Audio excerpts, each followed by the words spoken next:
DJ Umesh Sukhipur बाजार।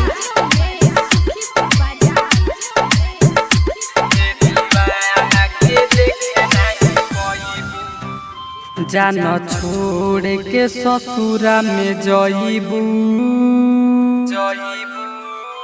हे दीवाना के देखे नहीं पइबू।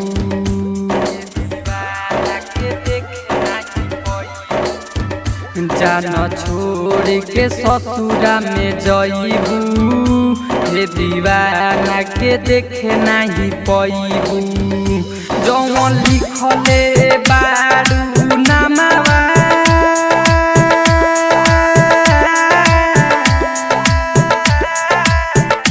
जौन लिखले बारू नामावा ओकरा के कैसे मिटइबू।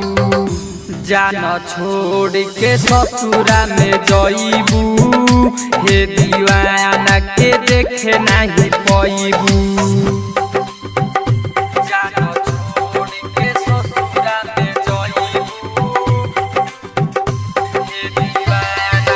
डीजे उमेश सुखीपुर बाजार। पसंद रिकॉर्डिंग स्टूडियो खरझटिया। हमारा से ज्यादा प्यार नहीं करी कबो तो हर पियावा।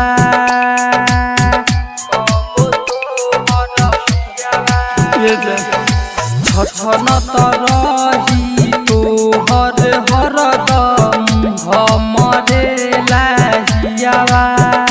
जौन लिखले बारू नामावा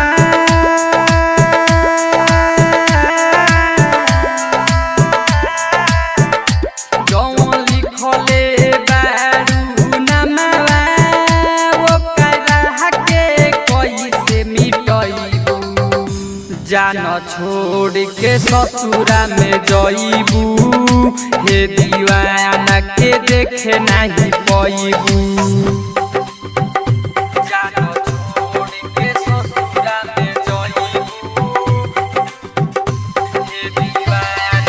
डीजे उमेश सुखीपुर बाजार।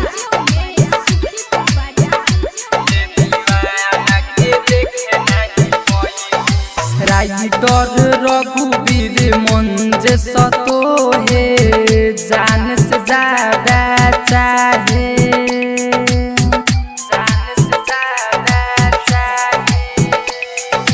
राइटर रघुवीर अरविंद तो है जान से ज्यादा चाहे। मोहन तो सदीवाना के